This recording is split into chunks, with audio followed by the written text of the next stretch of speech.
नई नई शादी के बाद ये मेरी पहली रसोई थी। दादी के कहे अनुसार मैं उस सुबह जल्दी उठकर सुनहरे गोटे वाली पीली साड़ी पहनकर तैयार हो गई थी। तभी सासू माँ मेरे कमरे में आकर बोली, रिया, थोड़ी देर में किचन में आ जाना। रोनित की बुआ जी तुम्हारी पहली रसोई की रस्म करवाएंगी। यह कहकर वे जाने को हुई थी कि उन्हें फिर कुछ याद आया और वे फिर पलटकर मुझसे कहने लगी, देखो बहू, उनसे थोड़ा संभल कर रहना। दूसरों के काम में कमी निकालने की उनकी आदत है।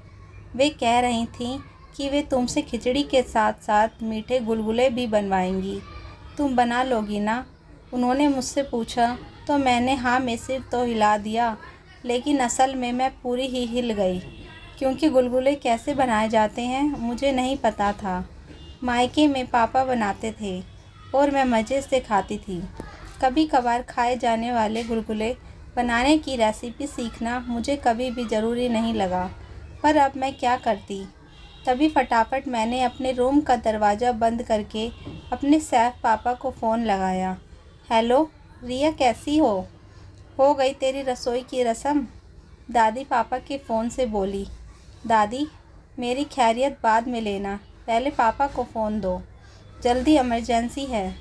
किसकी जर्सी है? यहाँ तो किसी की जर्सी नहीं है। मेरी कम सुनने वाली दादी को मैं ज़ोर ज़ोर से कहकर फिर बोली, दादी, जर्सी नहीं, इमरजेंसी इमरजेंसी। खैर, अब पापा को फ़ोन दो तुरंत।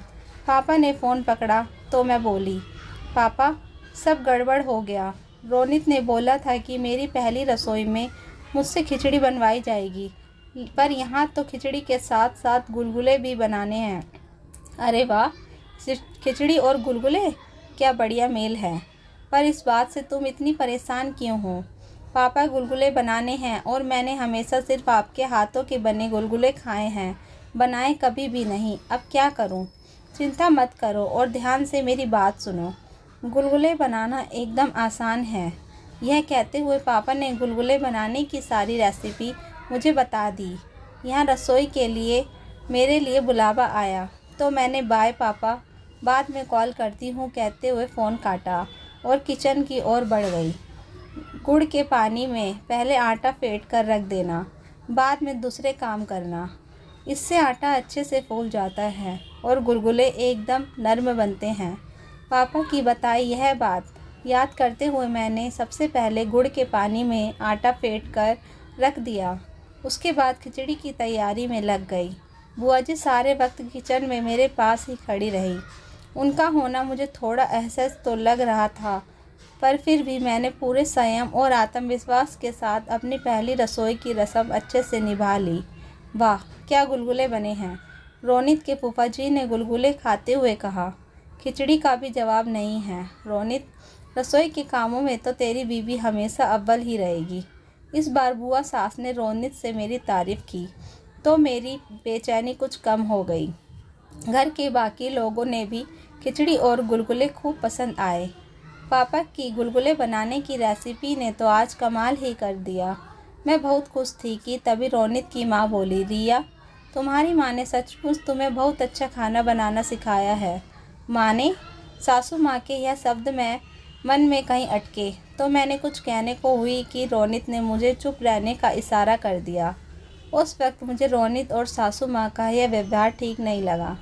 वे दोनों ही अच्छे से जानते थे कि मेरी माँ होते हुए भी मेरी सारी परवरिश मेरे पापा ने ही की है।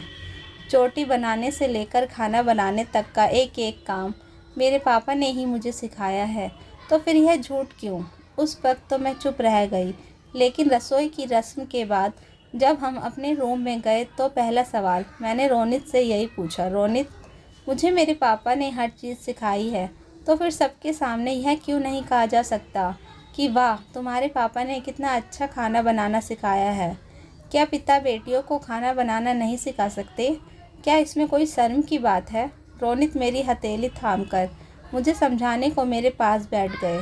शांत हो जाओ रिया, माँ ने तो बस ऐसे ही कह दिया ताकि बात का बतंगड़ ना बने। बुआ की आदत है छोटी छोटी सी बातों को बड़ा बनाने की। शायद इसलिए माँ ने तुम्हारे पापा की जगह तुम्हारी माँ को तुम्हारे स्वादिष्ट खाना बनाने का श्रेय दे दिया होगा। बस इतनी सी बात पर तुम इतना रिएक्ट क्यों कर रही हो? इतनी सी बात? रोनित, मेरे पापा ने मुझे माँ और पिता दोनों का प्यार दिया है और मुझे गर्व है अपने पापा पर। थोड़ी देर की बहस के बाद बात आई गई हो गई। कुछ दिनों बाद बुआ जी सहित बाकी के रिश्तेदार भी चले गए। जाते हुए सभी ने मेरी और मेरे संस्कारों की खूब तारीफ की। रोनित के घर पर सभी इस शादी से बहुत खुश थे। शादी के कुछ ही दिनों बाद होली आई और मेरे मायके के रिवाज के हिसाब से बेटी दामाद की शादी के बाद की पहली होली पियर में ही होनी थी। इसलिए मैं और रोनित मेरे पापा के घर के लिए चल दिए। जैसे ही घर के बाहर हमारी कार रुकी, ढोल वाले ढोल बजाने लगे। दरवाजे पर सुंदर रंगोली देखकर मन गदगद हो गया। पापा ने हम दोनों का स्वागत गर्मजोशी से किया। अंदर आते ही डाइनिंग पर लज्जतदार पकवान सजे हुए थे। दादी मुझ पर और रोनित पर अपना लाड दुलार लुटा रही थी। पापा यहाँ से वहाँ भाग भाग कर अपने दामाद की खातिरदारी कर रहे थे। तभी रोनित ने उनका हाथ पकड़कर उन्हें अपने पास बैठा लिया। पापा, मैं कोई मेहमान नहीं हूँ, आपका अपना बेटा हूँ। इतना परेशान क्यों हो रहे हैं आप? 2 घड़ी बैठकर सांस ले लीजिए। रोनित का यह अपनापन देखकर पापा की आंखें सजल सी हो गई। वे कुछ देर तो मुझे और रोनित को लगातार देखते रहे। माँ एक कोने में बैठी हमेशा की तरह कुछ कुछ बड़बड़ा रही थी और दादी किचन में सबके लिए अपने हाथों की बनी स्पेशल खीर लेने चली गई थी। कुछ देर तक हमें निहारते हुए पापा बोले, चलो खाना तैयार है, अभी सब गर्मा गर्म है। जी पापा, कहते हुए रोनित और मैं खाने को चल दिए। पूरी टेबल तरह तरह के पकवानों से भरी पड़ी थी। शाही पनीर, मलाई कोफ्ता, दही बड़े, मेथी पूरी, मसाला पूरी, आलू गोभी, रसगुल्ला, गुजिया और किचन से आती दादी के हाथ की स्पेशल खीर। वाओ, इतना सारा खाना! दादी कमाल करती हो आप, इस उम्र में इतनी मेहनत। रोनित ने खाने से भरी टेबल देखते हुए दादी से कहा तो दादी बोली, क्या सेहत? अरे अब कैसी सेहत बेटा, बस ये समझो कि बुढ़ापे में गाड़ी खींच रही है बस। सिर पर हाथ रखते हुए मैंने अपनी कम सुनने वाली दादी से कहा, सेहत नहीं दादी, मेहनत मेहनत। पापा, दादी की कान की मशीन कहाँ है? दादी की बात पर सभी हंस पड़े तो मैं बोली, रोनित, वैसे इस लज्जतदार खाने के पीछे दादी की कम, मेरे सैफ पापा की ज़्यादा मेहनत है। हमारे घर का खाना पापा ही बनाते हैं। दादी ने यह खीर बस बनाई है ना पापा? पापा मेरी बात पर सिर्फ मुस्कुराए। रोनित हर एक चीज़ को बड़े शौक़ से खाने लगे। हर डिश का स्वाद उम्दा था। खाते हुए रोनित हर एक की तारीफ़ कर रहे थे। पापा, सच में बहुत टेस्टी खाना है। पता है पापा, मेरे घर पर रिया के हाथों के बने खाने की भी बहुत तारीफ़ होती है। सभी कहते हैं कि रिया की माँ ने क्या खूब खाना बनाना सिखाया है रिया को। रोनित की बात सुनते ही सब शांत हो गए। उनकी बात पर मुझे गुस्सा आया तो पापा बात संभालते हुए बोले, बिल्कुल, रिया की माँ बहुत अच्छा खाना बनाती थी। मैंने उनसे ही तो यह सब सीखा है। और फिर वही कला रिया में आ गई। पापा की सहज सरल बातें सुनकर मेरी और दादी की आंखें भर आई। वो कब से दोहरा जीवन जी रहे थे। पत्नी होते हुए भी पत्नी के सुख से वंचित थे। दादी माँ और मेरी सारी जिम्मेदारियाँ वे कितनी सहजता से निभा रहे थे। मैं पापा की ओर एकटक देख रही थी। तभी दादी बोली, रिया, अब रोनित को थोड़ा आराम करने के लिए ले जाओ। इतनी दूर से गाड़ी चलाकर आया है, थक गया होगा। दादी के कहने पर हम खाना खाने के बाद आराम करने रूम में चले गए। दरअसल हम लंबा सफ़र तय करके भोपाल से सागर आए थे। रूम में पहुंचते ही रोनित चुपचाप लेट गए और मैं गुस्से में कोई मैगजीन उठाकर पढ़ने लगी। रोनित कुछ देर बाद बोले, नाराज़ हो? उनके सवाल का मैंने कोई उत्तर नहीं दिया तो वे फिर मुझे अपनी ओर खींचते हुए बोले, यार, जनरली सबकी माँ ही अपनी बेटियों को खाना वगैरह बनाना सिखाती हैं, इसलिए बस ऐसे ही मेरे मुंह से निकल गया। जानबूझकर मैंने यह नहीं कहा। रोनित की बात पर उदास मन से मैं बोली, पता है रोनित, मैं सिर्फ आपकी बात से नाराज़ नहीं हूँ, मैं पापा की किस्मत से नाराज़ हूँ। बचपन से उन्हें ऐसा ही देखती आ रही हूँ। बचपन से? मतलब तुम्हारी माँ शुरू से ही ऐसी है?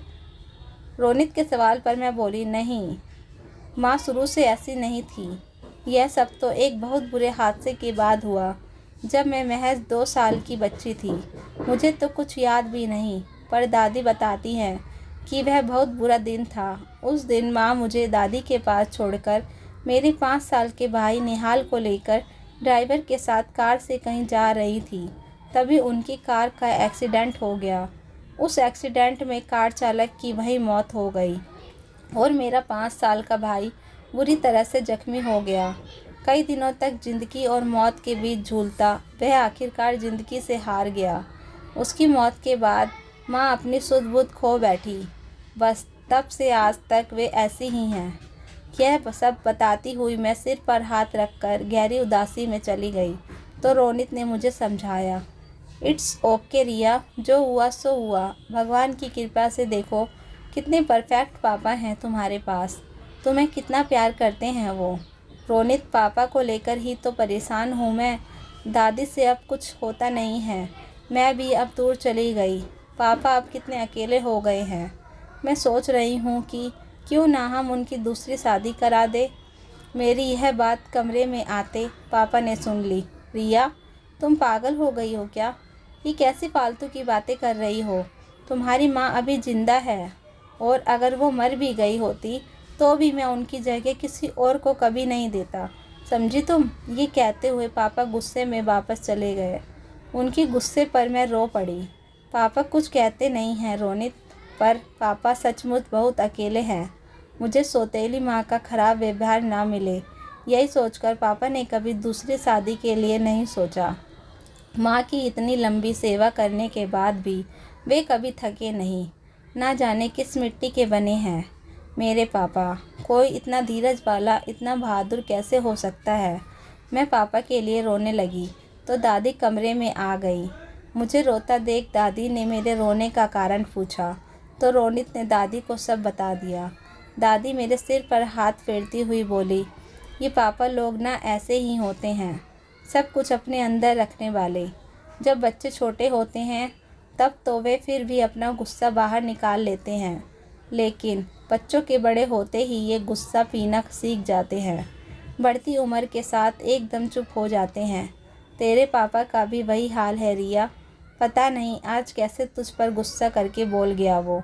दादी, मुझे पापा की फ़िक्र है, इसलिए दूसरी शादी के बारे में बोल रही हूँ।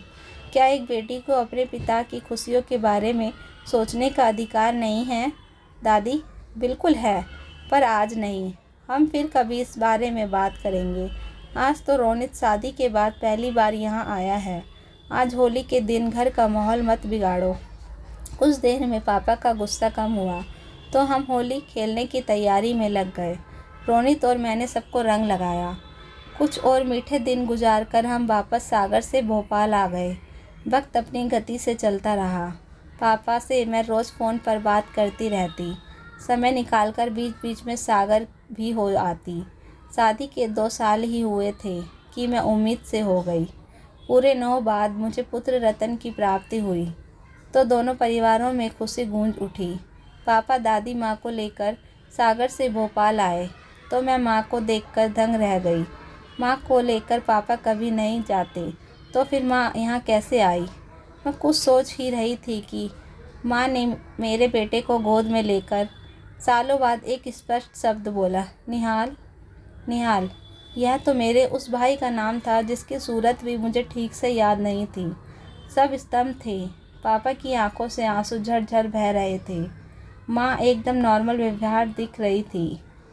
एक नवजात शिशु ने वो कर दिखाया था जो बड़े बड़े डॉक्टर नहीं कर पाए थे। उसके बाद पापा, माँ और दादी कुछ दिनों मेरे साथ भोपाल में ही रहे। माँ नानी होने का हर फर्ज निभा रही थी। निहाल की किस्मत ऐसे नाना नानी पाकर सच में निहाल हो गई थी। फिर पापा, माँ और दादी मेरे बेटे को अपना आशीष और उसे निहाल नाम देकर वापस चले गए। माँ की तबीयत में धीरे धीरे सुधार आता गया और पापा की ज़िंदगी में फिर से खुशियाँ लौट आई।